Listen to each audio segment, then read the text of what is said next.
We are tracking new details tonight in the shocking death of an 11-year-old Tacoma girl just days after she'd been in a fight with other students. Today, the girl's family and supporters are coming forward to share their pain and their memories. Police are still investigating what happened at Ford Middle School and whether the injuries the girl suffered contributed to her death. Fox 13's Jennifer Dowling spoke to the little girl's grandfather and joins us with details on her life tonight. Jennifer? PJ was her grandfather, but he says he helped to raise Lanaya. He says she was a beautiful and spirited kid, and what happened here is heartbreaking. And it's horrible.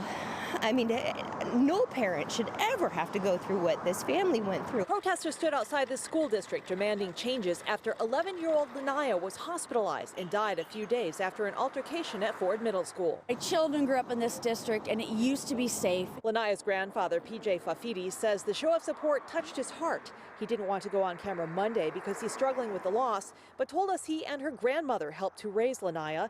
He says she lived with them from the day she was born and was a curious child who loved to sing and cook. PJ says several generations of his family went to school in the district, including Ford Middle School. Her family is very connected, deeply rooted in this community. A spokesperson for the school says they are taking a look at their policies and procedures. There's concerns about just the overall environment in schools right now. There's concerns about how schools are responding when there is a complaint. We took a look at disciplinary numbers at the school compared to statewide data. Ford Middle School sees more sixth graders and more female students receiving significant disciplinary actions than is average for the state of Washington, according to the latest data from the Washington Office of Superintendent of Public Instruction.